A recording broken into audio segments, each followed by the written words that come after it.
Pagkadilat niya ng kanyang mata ay kaagad siyang napatanong sa kanyang sarili kung nasaan kaya siya. Isa pa sa ipinagtaka niya ay hirap siyang makagalaw at dito na din biglang lumitaw sa kanyang harapan ang kanyang mga stats. Napansin niya na bumalik siya sa level 1 at wala ding pangalan na nakalagay dito. Biglang lumapit ang isang matandang lalaki na tinawag na kamahalan ng babaeng nasa harapan niya. Dahil dito ay naisip niya din kaagad na isa siguro itong emperor kaya mas lalo pa siyang naguluhan kung ano ang nangyayari sa kanya. Nare-incarnate pala siya sa katawan ng isang sanggol na siyang dahilan bakit hirap siyang makagalaw. Pinangalanan siyang Noah at dito na din niya nalaman na siya pala ang ika-13th Imperial Prince ng Mir's Empire. May affinity siyang tubig kaya napagpasyahan ng Emperor na ang Almeria ang kanyang papamunuan dahil maraming water clan ang nakatira dito. Kaya bigla ding nagkaroon ng plus S ang kanyang water stat na siyang ipinagtaka niya dahil ngayon lang siya nakakita ng ganitong stat. Nang ipakita sa lahat ang kanyang stat ay nag-iba ang value ng water at naging SS. Dahil naman dito ay namangha ang lahat sapagkat ngayon lang din sila nakakita ng SS value sa isang sanggol. Makalipas ang 6 na taon ay napagtanto niya na iba pala ang nakikita ng iba sa kanyang stats kumpara sa mismong nakikita niya. Nagkakaroon ng plus ang kanyang stats sakaling may nadadagdag sa kanyang pagmamayari o kahit ang kanyang mga katulong. Ibig sabihin ay mas lalo lang siyang lumalakas habang dumadami ang kanyang nasasakupan. Pagdating naman sa kanyang level ay naisip niya na wala siguro itong limitasyon. Habang nag-aalmusal siya ay ipinaalam sa kanya ng isa niyang maid na si Evelyn na andito umano sa mansyon ng Crown Prince na si Albert at ang 4th Prince na si Henry para bisitahin siya. Bilang pagpapakita ng respeto sa Crown Prince ay hindi niya na tinapos ang kanyang pagkain para harapin ang mga ito. May ibibigay palang regalo sa kanya si Prince Albert at habang ipinapasok na ito ay kitang-kita niya sa mukha ng bumubuhat kung gaano ito kabigat. Nang binuksan ito ay naramdaman niya kagad ang matinding paghihirap ng mga dinanas sa mga biktima nito. Isa pala itong espada at dahil regalo ito ng Crown Prince ay napilitan siyang hawakan ito. Tinatawag umano itong Leviathan at kulang-kulang 120 katao na ang nasawi habang sinusubukan itong kontrolin. Hindi na nagtagal pa dito ang kanyang mga kuya pero alam niya na sinusubukan lang siya ni Albert. Nagtaka si Henry na ibinigay lang ni Albert ang isang mahalagang treasure kaya dito na nilinaw ni Albert na kailangan din umanong maranasan ng isang henyong bata na tuklawin ang sarili nitong alaga. Pagsapit ng gabi ay humiling ng ilang araw na day off ang isang maid ni Noah na si Zoe. Binaha pala ang kanilang bayan kaya sobrang hirap ngayon ng pamumuhay dito. Napagpasyahan ni Noah na gawin ding katulong ang ina ni Zoe bilang in-charge sa rear gate. Maliban dito ay pwede din nilang gamitin muna ang bakaantang bahay sa western outskirts ng capital. Sa sobrang tuwa ni Zoe ay hindi niya na napigilan na mapaiyak at labis na nagpasalamat. Ilang sandali lang ay tinawag ni Noah ang kanyang butler na si Dylan para atasan ito na bilhin ng mga lupa sa lugar nila Zoe. Sigurado siya na may mga magsasamantala dito at ito ang kailangan nilang mapigilan. Namangha sila Dylan na sa mura niyang edad ay naisip niya na ang mga ganitong bagay. Wala silang kaalam-alam na nakita niya na ang mga ganitong pangyayari sa nakaraan niyang buhay. Dahil kukulangin ang kanyang pondo ay napagpasyahan niya na ibenta na lang ang lupa na iniregalo sa kanya ng Emperor. Posibleng maparusahan siya ng Emperor sa gagawin niyang ito pero siya na ang bahala na magpaliwanag sa kanyang ama. Dahil dito ay pinasalamatan din siya ni Dylan kaya dito niya na naalala na magkababayan pala sila Zoe at Dylan. Kinabukasan ng umaga habang naghahanda sila sa pagbisita sa lugar nila Zoe ay biglang bumisita si Henry. Napag-usapan nilang dalawa ang tungkol sa Leviathan kaya nalaman ni Noah na may sariling kalooban pala ang Leviathan at susunod lang ito sa kinikilala nitong master. Dahil dito ay kailangan niyang patunayan ng kanyang sarili na karapat-dapat siyang maging master nito. Pagkadating nila sa bayan nila Zoe ay nagulat sila sa kanilang nadatnan dito. Kagad na inutusan ni Noah si Dylan na magtungo sa government office dahil siguradong inanod na ang mga land deeds ng mga may-ari ng lupa. Katapos ay pinasama naman niya si Zoe dahil titingnan nila ang sitwasyon ng lupa. Ilang sandali lang ay tinawag na ang mga residente para sa rasyon ng pagkain. Kaya pumila din sila dahilan para malaman nila kung gaano kasama ang pagkain na ipinapamigay. Pero para sa isang matanda ay swerte pa din umano sila na may nakakain sila kahit papano. Dumating dito ang isang government official na si Garil na siyang nakatalaga sa mga ipinamimigay ng mga pagkain. Kagad naman itong nilapitan ni Noah dahil alam niyang kinukurakot lang nito ang pondo mula sa imperyo. Ipinalala niya dito na isang krimen ang ginagawa nito kaya dito na ito nagalit sa kanya. Dahil dito ay hindi na siya nagdalawang isip na sentensyahan nito ng kamatayan. Dito na din nag-react ang Leviathan dahil ayaw na ayaw din pala nito ng mga taong kagaya kay Garil. Ipinakita niya dito na karapat-dapat siyang maging master dito at matagumpay niya itong nagawa. Kaya bago pa man makaatake si Garil ay inunahan niya na ito. Mabilis namang naghanda ng mga kawal para dakpin sana siya kaya ipinakita niya sa mga ito kung gaano kalakas ang Leviathan. Dumating dito ang captain na si Rowan pero nang makita niya si Noah ay nakilala niya ito kagad kaya kaagad siyang lumuhod. Dito na nalaman ng lahat na isa palang prinsipe si Noah kaya nagsipagluhod din sila. Matapos malaman ni Albert ang ginawa ni Noah ay naisip nito kagad na malaki ang magiging pakinabang ni Noah sa kanya. Ipinatawag naman si Noah ng Emperor dahil nalaman na din nito ang ginawa niyang pagbenta sa lupa na niregalo nito. Akala niya ay paparusahan siya pero nagulat siya nang pasalamatan siya nito sa naging desisyon niya dahil katulad sa kanya ay nakita din nito ang posibleng mangyari sakaling hindi niya kaagad binili ang mga lupa na sinalanta ng baha. Nalaman din nito ang tungkol sa Leviathan kaya muli nitong tiningnan ang kanyang mga stats. Matapos nitong makita ang kanyang mga stats ay nakiusap ito na sana ay ipagpatuloy niya ang pagsuporta sa pamumuno nito. Isang araw ay may pinuntahan silang teatro ni Zoe para panoorin ang mga awit na si Alice. Dahil sa galing nito sa pagkanta ay nagustuhan niya ito. Pero ilang sandali lang ay bigla na lang may pumasok na tatlong kalalakihan at dumiretso ang mga ito sa entablado. Mga pinagkakautangan pala ang mga ito ng ama ni Alice at ayaw nila na ganito lang ang gawin ni Alice dahil hindi sasapat ang kanyang kita dito para bayaran ang utang ng kanyang ama. Dito na nakialam si Noah at ipinaalala sa mga ito na labag sa Imperial Law ang kanilang ginagawa. Nainis ang isa sa kanyang pangingialam kaya hindi na din siya nagdalawang isip pa na gamitin sa mga ito ang Leviathan. Sa sobrang takot nila ay wala na silang nagawa kundi umalis na lang dito. Nang ibigay ni Zoe sa may-ari ang business card ni Noah ay dito na nila nalaman na isang prinsipe si Noah. Para makapag-focus lang si Alice sa pagkanta at hindi na isipin ang pang-araw-araw na gastos nito pati na din sa pagpapagamot sa kanyang ina ay napagpasyahan ni Noah na bayaran ito ng 25 rin kada buwan. Pagka-uwi nila ay nakita nila sa labas ng mansyon ng mga lenders na nanggulo kanina para humingi ng tawad matapos din nilang malaman na isa palang prinsipe si Noah. Pero ayaw ni Noah na harapin ang mga ito at inatasan si Evelyn na pauwiin ang mga ito. Andito din pala si Henry at nagustuhan nito ang naging desisyon ni Noah sa mga lenders. Napag-usapan nila ang tungkol kay Alice at namamangha si Henry sa takbo ng pag-iisip ni Noah dahil mature na siyang mag-isip kumpara sa ibang prinsipe na halos kasing edad lang niya kagaya kina Frank at Gary. Katapos ay dito na din nila napag-usapan ang tungkol naman sa Leviathan dahil nabalitaan din ni Henry na nakontrol na ito ni Noah. Nang ihahatid na ni Noah si Henry sa labas ay andito pa din pala ang mga lenders pero naubusan na ng pasensya ang kanilang leader. Dahil dito ay ginamit muli ni Noah ang kapangyarihan ng Leviathan para iparamdam sa mga ito ang matinding pressure. Dahil dito ay mas lalo lang namangha sa kanya si Henry na ganito niya na pala ka-master ang Leviathan. Nang makaalis na si Henry ay nagpahatid naman siya para paunlakan ng imbitasyon ni Raydock. Pagkapasok nila ay dito niya lang nalaman na marami pala ang nag-aantay sa kanyang pagdating. Napansin ni Raydock ang dala-dala niyang espada at nang sinabi niya na isa itong Leviathan ay nagulat dito sila Raydock. Pero may isang binatilyo ang hindi naniniwala na isang Leviathan ang dala ni Noah dahilan para magalit ang Leviathan at iparamdam sa lahat na naririto ang matindi niyang kapangyarihan. Buti na lang ay napigilan ito kagad ni Noah bago pa may mangyaring masama sa mga bisita. Dahil sa nagawa ni Noah ay mas lalo lang siyang hinangaan ng mga bisita. Ilang sandali lang ay isa-isa nang nagpakilala sa kanya ang mga bisita.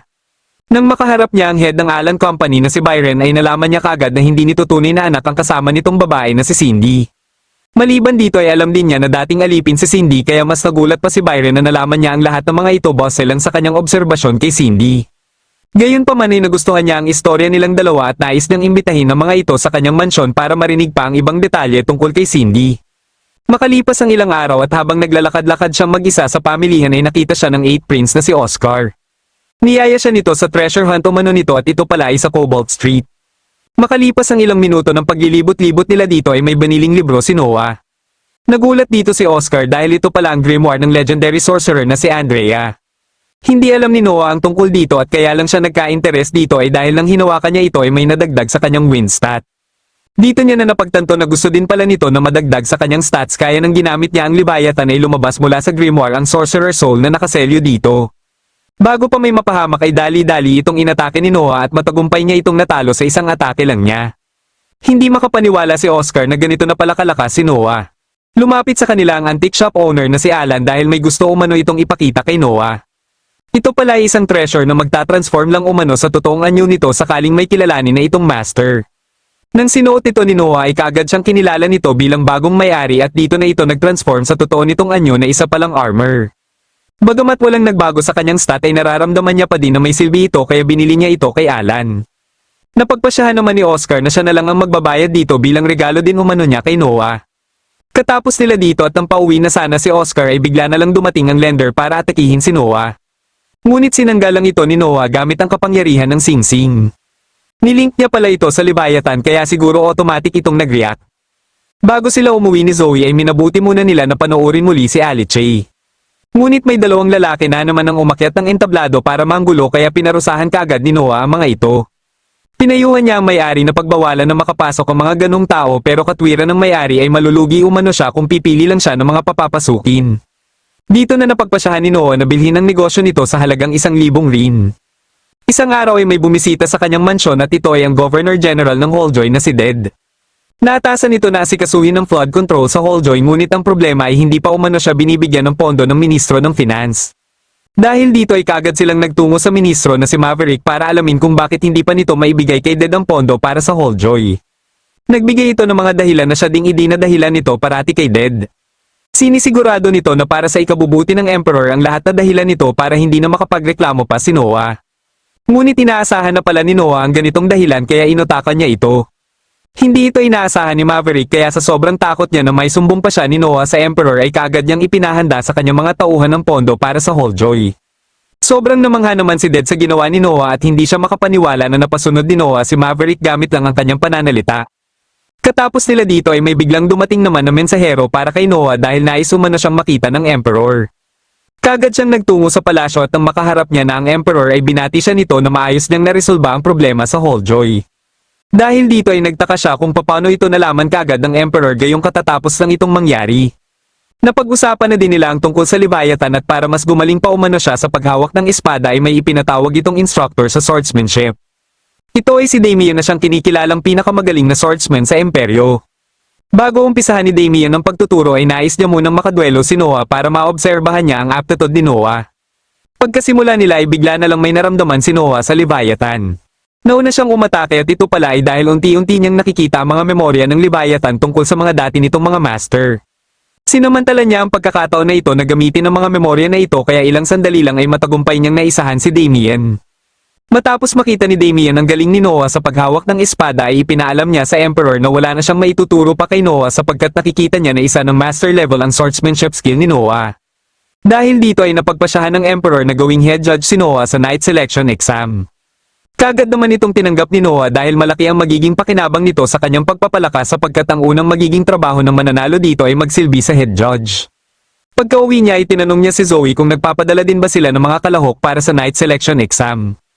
Ayon kay Zoe ay nakakapagpadala ang kanilang bayan ng isa lang na kalahok taon-taon dahil sa gastusin sa transportasyon at tirahan at nag-aambagan pa umano dito ang buong bayan. Dahil dito ay napagpasyahan ni Noah na sagutin ang gastos sa mga kababayan ni Zoe na gustong sumali sa night selection exam sapagkat ayaw niyang may makaligtaan ng mga may potensyal. Katapos ay inatasan niya si Dylan na bilhin ng mga bakantang bahay sa capital at kung magkulang pa ito ay magtatayo sila ng dormitoryo. Kinausap niya din si Byron para sa pagkain habang ginaganap ang exam. Base sa halaga na inilagay ni Byron ay nakita niya kaagad na malulugi ito kaya naisip niya na may gusto itong hilingin na kapalit sa kanya. Ito pala ay nais sana nito na may mailagay din itong kalahok para naman sa Palace Employment Exam. Pumayag si Noah sa hiling nito pero dapat ay isa itong babae na papasa din sa kanyang screening. Dahil sa pagkakadagdag ni Byron sa kanyang nasasakupan ay nagkaroon din ng pagtaas sa kanyang stats. Ilang sandali lang ay biglang nawala ang isang S kaya nalaman niya kaagad na may problema sa Almeria. Kaya dali-dali siyang nagtungo sa palasyo para makipagkita sa Emperor at ipaalam dito ang sitwasyon ng Almeria. Nalaman nila pareho mula kay Cruz na kasalukuyan na palang may nagaganap na rebelyon sa Almeria at aabot sa 5,000 rebelde ang bilang ng mga ito. Alam ni Noah na mahihirapan siya sapagkat wala pa siyang karanasan dito kaya nakiusap siya sa Emperor kung pwede ay hiramin niya muna si Henry. Kaagad namang ipinatawag ng Emperor si Henry pero nang nasa daan na sila pabalik ng Almeria ay bigla silang tinambangan ng mga rebelde. Pagkalabas ng karwahe ni Noah ay kaagad siyang inatake pero buti na lang ay nakapagpalabas din siya kaagad ang barrier. Katapos ay isa-isa niyang inatake ang mga kalaban at matagumpay niyang natalo ang mga ito. Pero hindi niya iniligpit ang mga ito at sa halip ay ipinaubaya niya muna kay Henry ang mga ito. Nalaman niya ng mga cavalrymen ang sentro ng kanilang puwersa kaya kinabukasan ng umaga ay ipinatawag niya si Byron para utusan ito na bilhin lahat ang mga horse feed sa buong Almeria. Naintindihan naman kagad ni Byron ang kanyang pinaplano kaya kumilos din ito kagad. Katapos ay ipinatawag siya ng Emperor dahil inamin umano ng mga assassins ang kanilang plano na kidnapin siya. May posibilidad na nagsisinungaling lang ang mga ito pero marami namang paraan ng Imperyo para malaman ito. Muli siyang binati ng Emperor sa naging desisyon niya sa pagbili ng mga horse feed.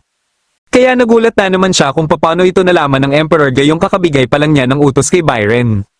Dahil umano sa taglay niyang galing sa pagdedesisyon ay napagpasyahan ng Emperor na idagdag na ang espada sa kanyang crest.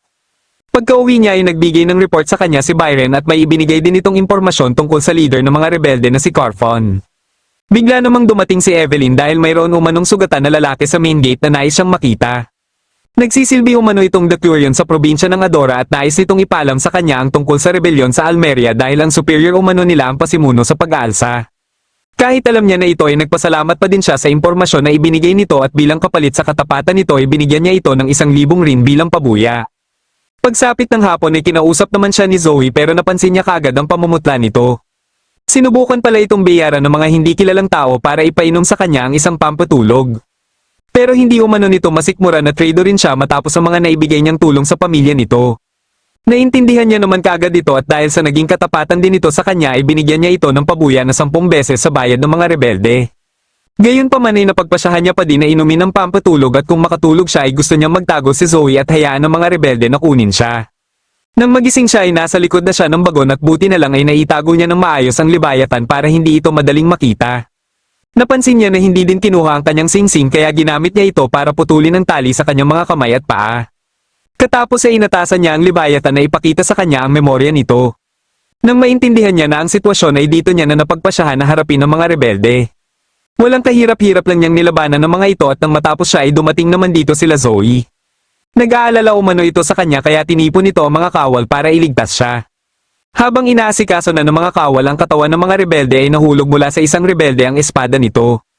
Nararamdaman niya na may masamang aura na nakapalibot dito kaya kaagad niyang pinalayo sila Zoe. Ginamitan pala ito ng sorcery ng kanilang leader kaya nakaisip siya ng paraan paano ito matutunton. Sa pamamagitan ng Leviathan ay nagsilbing gabay niya ang sumpa kaya ilang sandali lang ay nagulat na lang si Carfan at hindi niya na ito nagawa pang maiwasan. Kinabukasan mismo ng umaga ay ipinatawag ng Emperor si Noah matapos nitong mabalitaan ang pagkasawi ng leader ng mga rebelde. Alam niya na kagagawa nito ni Noah na hindi naman na naitanggi pa ni Noah. Dahil wala ng leader ang mga rebelde ay hindi na nahirapan si Henry para dakpin silang lahat. Matapos mahatulan ng Emperor ng parusa ang mga rebelde ay inanunsyo naman niya ang pagbibigay niya ng titulo kay Noah bilang isang Wise Prince. Sa sobrang paghanga niya kay Noah ay nanghihinayang siya na hindi na ipanganak si Noah ng mas maaga pa. Dahil dito ay nabahala tuloy ang first Prime Minister na si Noyes Hill na binitawan niya ang mga salitang ito sa harap ng publiko. Pero para sa kanya ay walang issue dito dahil nakita naman nilang lahat kung gaano katalentado si Noah. Isa pa ay hawak din ito ang Leviathan na nagtataglay ng matinding kapangyarihan. Ayon sa alamat ay hindi dapat masira ang tunay na selyo ng Leviathan. Sumapit na ang araw ng night selection exam at dinaluhan ito ng mga mandirigma mula sa iba't ibang panig ng Mir's Empire. Para masubukan kung gaano sila kagaling ay kailangan nilang masira ang panangga ni Noah. Iba't ibang klase ng atake ang ginamit ng mga kalahok ngunit sumapit na lang ang Hapan ay hindi pa din makita ni Noah ang kanyang hinahanap. Hanggang sa umakyat na ang huling kalahok para sa unang araw ng selection exam at ito ay isang babae. Sa unang atake pa lang nito ay nagawa kaagad nito na masira ang panangga ni Noah dahilan para dumiretso ang espada sa balikat ni Noah. Dahil dito ay kaagad itong hinawakan ng mga kawal matapos niyang masugatan ng isang prinsipe. Pero nagulat na lang sila nang inutusan ni Noah ang mga kawal na bitawan nito. Tinanong ni Noah ang pangalan nito na nagpakilala sa pangalang Shirley at katapos ay sinabi niya dito na matagumpay itong pumasa sa exam. Dinala niya ito sa mansyon para maipaliwanag niya dito ng mas maayos ang tungkulin nito bilang personal niyang knight. Kaya pala si Shirley ang kanyang napili ay dahil ito din ang nakapagbigay sa kanya ng mas mataas na stats. Ilang sandali lang ay dumating na ang doktor na gagamot sa kanya. Dito lang din niya nalaman na wala palang doktor sa nayon na pananggalingan ni Shirley. Dahil dito ay inatasan niya si Shirley na sunduin sa kanilang nayon ang pinakamatalino at pinakamasipag para magsilbing apprentice sa kanyang doktor. Dahil sa maayos na screening method ni Noah sa night selection exam ay puro magagaling ang mga bagong knights na nakapasa ngayong taon. Isang gabi habang nasa pagtitipon siya ng mga ngalakal na nagseserbisyo para sa kanya ay may ibinigay na sulat sa kanya si Zoe. Nang binasa niya ito ay nakasaad dito na may isinasagawa na naman umanong pagkikilos sa mga natitirang rebelde. Dito niya na naisip ang kawal na nagbigay din sa kanila ng impormasyon at sigurado siya na ito ang nagpadala ng sulat. Napakadelikado ng ginagawa niyang ito dahil kung ma-expose siya ay siguradong ililigpit siya ng mga rebelde. Posibleng nasa malapit lang din dito si Henry kaya kaagad siyang nagpadala ng sulat para humingi ng tulong na asikasuhin ng mga natitirang rebelde. Nang matanggap niya ang sulat mula kay Henry ay nangyari nga ang kanyang ikinababahala dahil na-expose nga ang kawal at pinahirapan ito. Bagamat nailigtas siya ng hukbo nila Henry ay hindi pa din ito nagigising. Para mapasalamatan niya si Henry sa naging tulong nito ay nagtungo sila ni Shirley sa isang shop para bumili ng ireregalo kay Henry. Nagustuhan niya dito ang goddess statue na nilikha umano ng artisan na si Lindsay. Ito ang napili niya pero matapos niyang magbayad ay dumating naman dito si Oscar. Nang mapansin nito ang goddess statue ay nakilala din niya ito kagad. Dalawa lang ang nilikha ni Lindsay na goddess statue at nasa kanya umano ang isa. Dahil dito ay napagpasyahan ni Noah na sirain na lang ang binili niyang statue. Sa pamamagitan nito ay siguradong tataas ang halaga ng statue na hawak ni Oscar. Makalipas ang 6 na taon ay itinalaga si Noah ng imperyo sa Ministry of Military Affairs. Isang araw ay ipinatawag siya ni Henry na siya namang nagsisilbing ministro ng Military Affairs. Nais nitong hingin ang kanyang opinyon tungkol sa Imperial Command na sugpuin ang rebellion sa southern border na papamunuan ni Rhys. Bago siya magbigay ng kanyang opinyon ay tinanong niya muna si Rhys kung ilan ba talaga ang bilang ng mga sundalo na papamunuan nito na siyang ikinagulat nito. Dito na napagtanto ni Henry na may tinatago pala sa kanya si Rhys. Kagad na humingi ng tawad si Rhys dahil may inirerehistro pala itong hindi mga sundalo para mapasa kanya ang sobrang pondo. Nakaisip ng magandang ideya si Noah nang sa gayon ay may makukuha pa din na ekstrang pondo si Rhys nang hindi maaapektuhan ang bilang ng mga sundalo na kinakailangan nila para sa misyon. Pero bilang kapalit naman nito ay dapat siguraduhin nito ang kanilang panalo. Habang pabalik na sila Noah sa kanyang mansyon kasama si Henry ay bigla na lang napahinto ang kanilang karwahe dahil sa isang bata na bigla na lang tumawid. Dumating din dito ang ibang bata na kasama nito na hinahabol pala ng 3 kalalakihan. Alam ni Noah ng mga alipin ng mga bata kaya bumaba siya para hanapin ang rehistro ng mga lalaki. Ngunit imbis na sundin ang kanyang utos ay bigla siyang inatake ng mga ito. Dahil dito ay nakatikim tuloy ang mga ito ng bagsik ng kanyang Leviathan. Katapos ay nilapitan niya ang mga bata at nakumpirma niya na underground slave trader ang mga humahabol sa mga ito. Bigla namang may isang matandang lalaki ang lumabas mula sa maliit na eskinita na binati si Noah dahil kilala pala nito si Noah. Siya umano ang slave trader pero hindi niya na sinabi pa ang kanyang pangalan dahil nagtatrabaho umano siya para sa first prince na si Gilbert. Tinanong ni Noah si Henry kung kilala ba niya ito at dahil itinanggi ito ni Henry ay napagpasyahan ni Noah na patulugin na lang ito. Ito ay para maiwasan na isipin ng mga nanunood sa kanila na si Gilbert nga ang namumuno sa underground slave trading. Inutusan niya ang kanilang mga kawal na dalhin kay Gilbert ang mga lalaki at hayaan si Gilbert na mag-asikaso sa mga ito. Pagsapit ng gabi habang naghahapunan sila ay ipinaalam sa kanya ni Dylan ang mensahe umano ni Gilbert para sa kanya. Nagpasalamat ito sa pagdakip sa slave trader na ginagamit ang kanyang pangalan para magpatakbo ng ilegal na negosyo. Plano niya umano sana na dalhin ito sa korte kinabukasan mismo pero nagpatiwakal umano ito. Dahil dito ay nakumpirma ni Noah na si Gilbert nga ang pinuno ng mga slave trader na kinumpirma naman ni Henry. Bagamat si Gilbert ang first prince ay hindi siya ang naging crown prince dahil anak lang siya ng concubine. Pagkaalis ni Henry ay hinarap naman ni Noah ang mga bata na nailigtas niya kanina. Matapos niyang malaman na wala nang uuwian ng mga ito ay napagpasyahan niya na kunin na lang ang mga ito at pag-aralan ang gustong mag-aral. Kinabukasan ng umaga ay ipinatawag niya si Evelyn at Itoy para ipaalam dito na itinatalaga niya na itong administrator ng maliit na rehiyon ng Almeria. Nakita niya na ito ang pinakamatalino sa lahat na kanyang mga maid at sayang lang ang kakayahan nito kung mananatili lang itong maid sa kanyang mansyon. Matapos namang malaman ng Emperor ang ginawa niya para kay Gilbert ay ipinatawag din siya kagad dito. Dahil dito ay nalaman niya na gumawa pala ng paraan si Gilbert para mapanatili ang pagiging inosente niya. Para naman sa mga umatake sa kanya ay papatawan umano sila ng kamatayan. Pero kagad na nilinaw ni Noah na kung hindi naman alam ng mga ito na siya ay isang prinsipe ay hindi ito maituturing na krimen laban sa imperial family kundi normal na pag-atake lang. Matapos niyang magsalita ay nabahala siya na baka napasobra ang kanyang mga sinabi sa Emperor. Ngunit napatawa lang ang Emperor na siyang ikinagulat niya at dito niya na nalaman na nagpustahan pala sila ng First Prime Minister kung kaya ba niyang maipaliwanag ang batas. Dahil nakumpirma na nila na may malawak na siyang kaalaman sa imperial law ay itinalaga na siya ng Emperor bilang Minister of Justice. Sa unang araw niya bilang Minister of Justice ay nakilala niya ang Vice Minister of Justice na si Viney. Ipinaliwanag nito sa kanya ang kanyang mga tungkulin at katapos ay bigla niya itong tinanong kung magkano ang natatanggap nitong suhol. Sa una ay tumanggi muna ito pero nang nilinaw niya ang kanyang intensyon ay umamin din ito.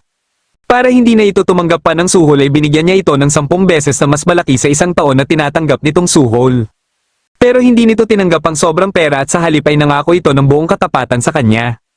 Dahil sa panibagong kakampi ay nadagdagan na naman ang kanyang stats.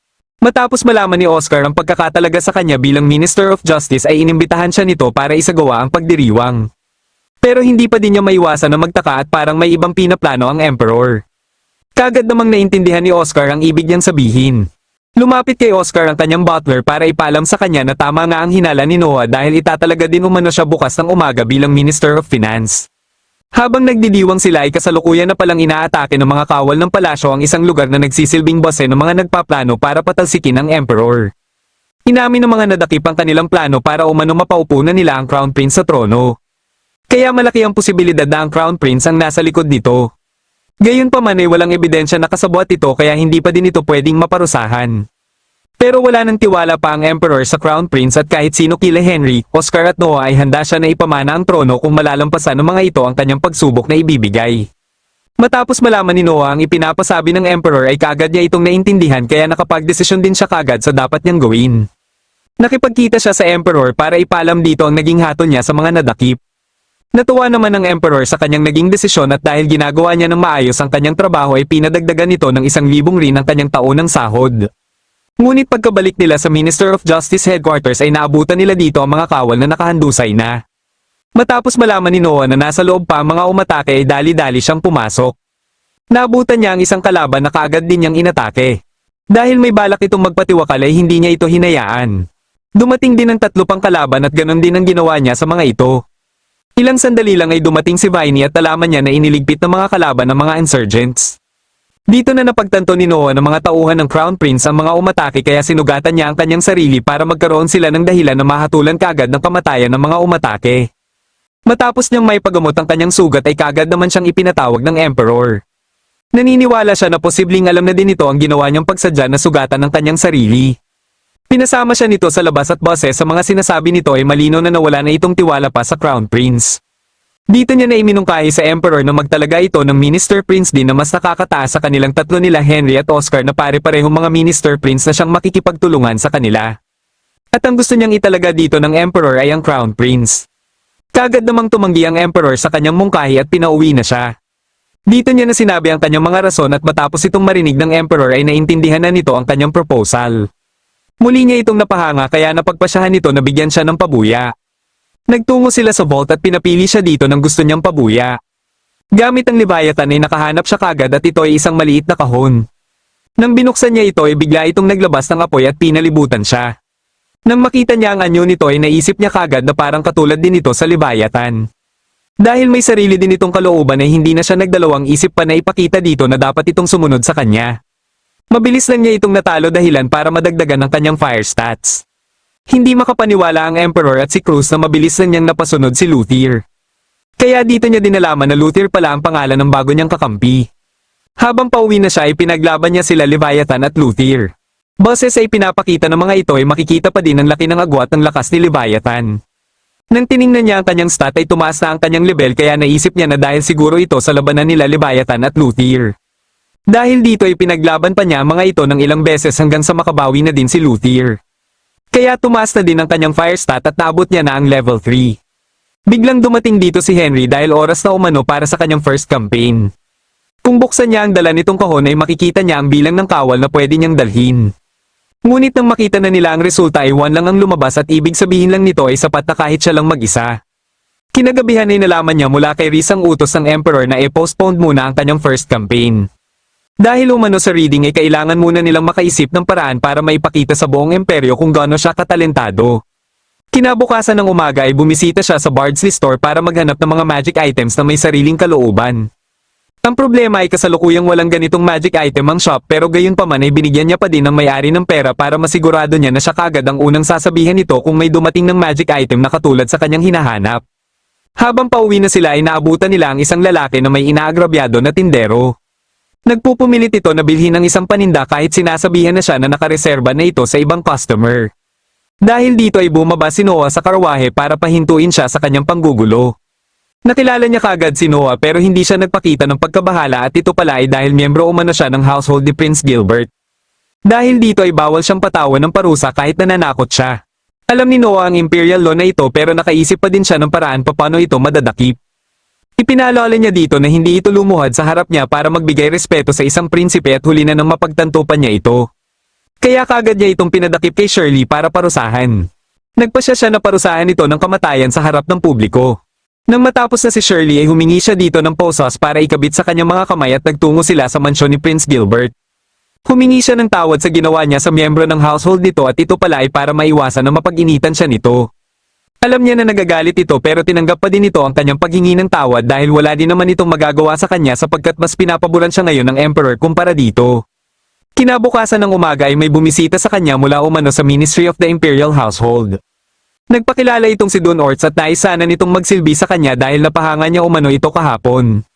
Kahit magkaiba sila ng jurisdiksyon ay wala na itong pakialam pa kaya pumayag siya sa hiling nito. Pagkaalis nito ay inutusan niya din kagad si Dylan na imbestigahan ang taong ito. Kinabukasan mismo ay nagbigay kagad sa kanya ng report si Dylan tungkol sa totoong katauhan ni Don Orts. Ang mga magulang nito ay tagapagsilbi din sa household ng First Prince kaya siguradong buo ang katapatan nito kay Prince Gilbert.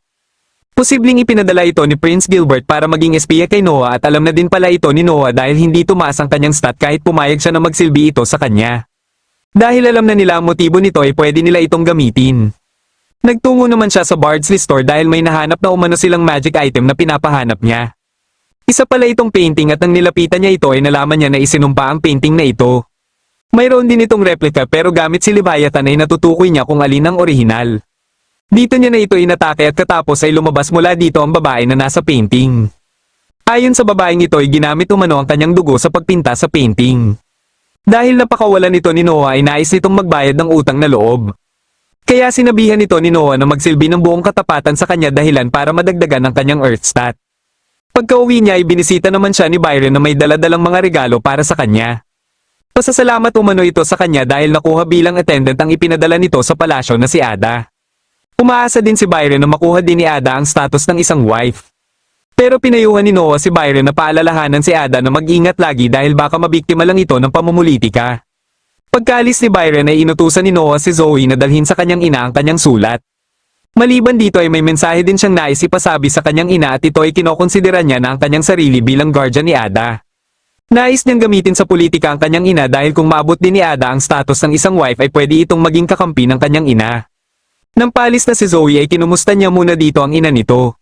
Dito na nito naikwento na kagabi lang umano ay may nakitang tao ang kanyang ina pero hindi niya ito namukaan. May hinala ang kanyang ina na baka may tao ang nakakalabas-masok tuwing gabi. Pinasabihan ni Noah kay Zoe ang ina nito na huwag ipagsabi ang kanyang nakita at malalaman na lang nila ito balang araw kung tama ang kanyang hinala. Nang isasara na sana ng ina ni Zoe ang gate ay bigla na lang may humawak sa kanya at ito pala ay si Don Orts sa kaagad siyang iniligpit. Walang kaalam-alam si Don Orts sa peke pala ang kanyang inatake at pinagmamasdan lang siya nila Noah.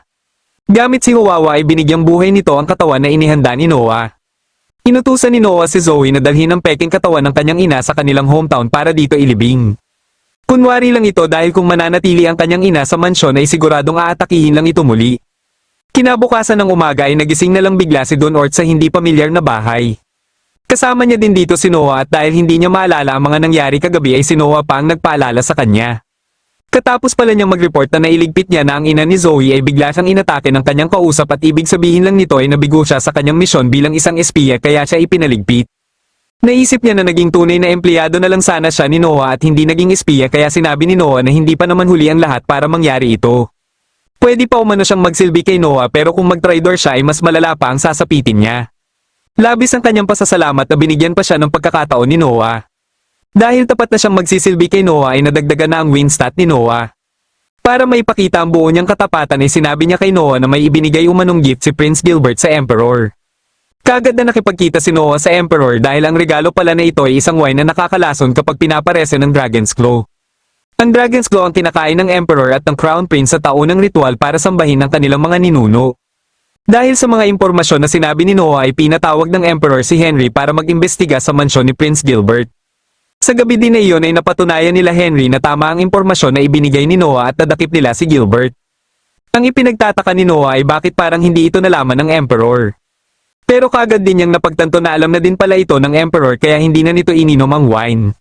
Dahil sa talas umano ng kanyang pag-iisip ay itinalaga siya bilang Vice Minister ng Military Affairs at Governor General ng First Army. Plano pala ng Emperor na kung sakali man na mapatay ito ng kahit na sinong prinsipe ay siya ang magdedesisyon kung sino ang dapat na ilalagay sa trono. Matapos may palo ni Noah sa Emperor ang sentensya na pwedeng ipataw kay Prince Gilbert ay napag-usapan naman nila ang kanyang engagement. Naisip ng Emperor ang granddaughter ng kanyang uncle o ng Lightning Prince. May posibilidad umano na mas matalino pa ito kumpara kay Noah. Plano pala ng Emperor ay kanyang apo kay Noah ang magiging successor niya. Isang araw habang naglalakad sila Noah sa labas ay napansin ni Gigi na parang may pinagkakaguluhan ng mga tao sa plaza. May isang babae pala na nagngangalang Cheryl ang nagsasagawa ng duelo sa halagang 3 rin at kung sino man umano ang mananalo sa kanya ay pwedeng gawin ng kahit na ano sa kanya. Dahil dito ay maraming kalalakihan ang sumubok sa kanyang hamon ngunit bigo silang lahat. Hanggang sa may isang lalaki ang sumubok at hindi na ito nagbayad dahil sigurado umano na mananalo siya. Pagka-atake nito ay bigla na lang nakaramdam ng hindi maganda si Cheryl dahilan para mapuruhan siya. Dahil dito ay natalo siya pero bago pa man siya bitbitin ng tumalo sa kanya ay pinigilan ito ni Noah. Nakita pala ni Noah ang ginawa nitong pandaraya at ipinakita niya sa lahat ang kanyang pruweba.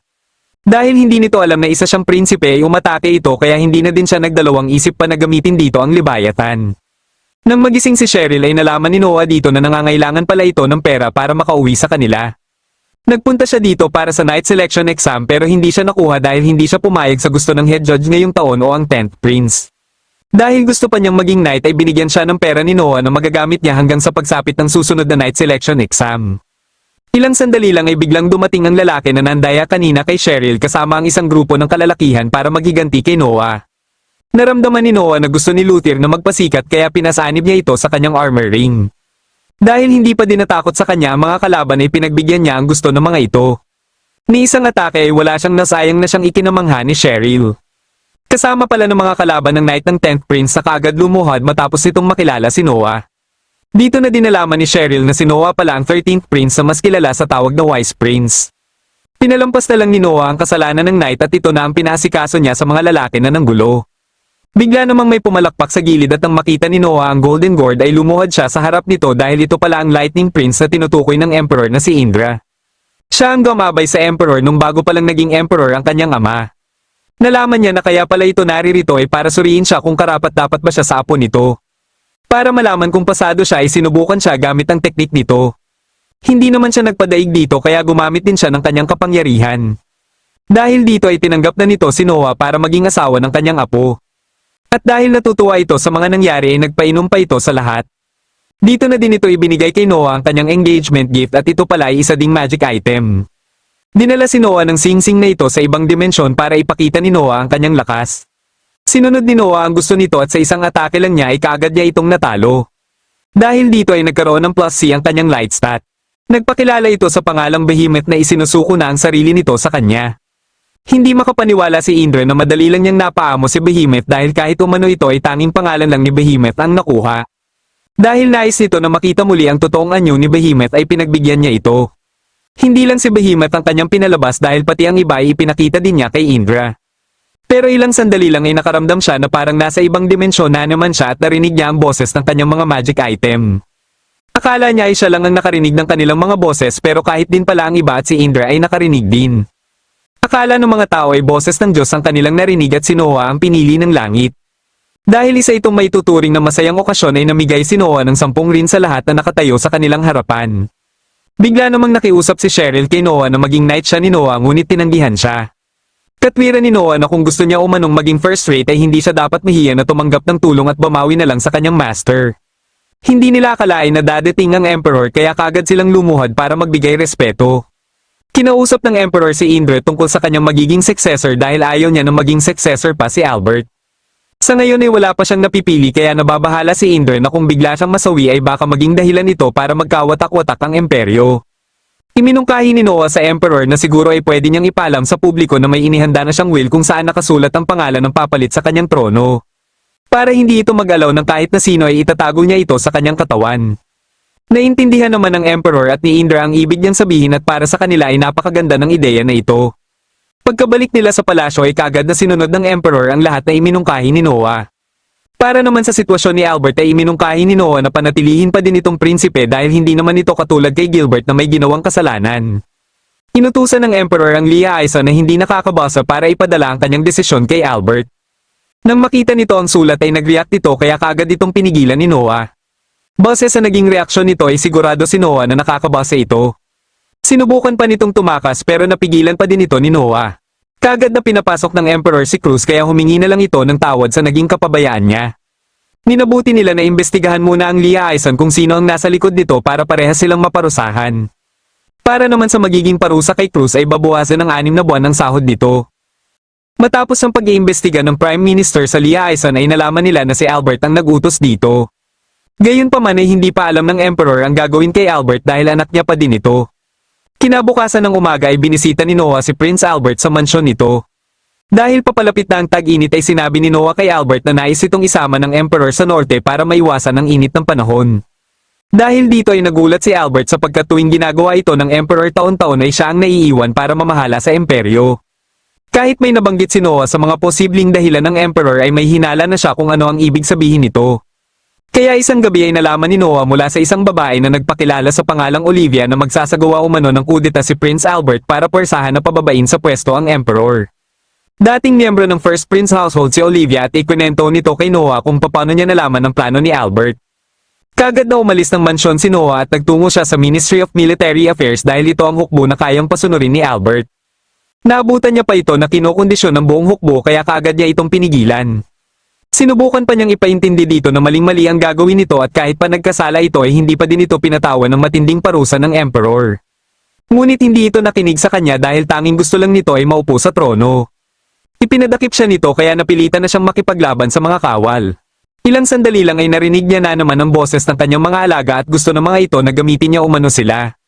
Dahil dito ay pinagsanib niya ang mga ito at nakabuo siya ng isang nilalang na nagtataglay ng napakatinding kapangyarihan.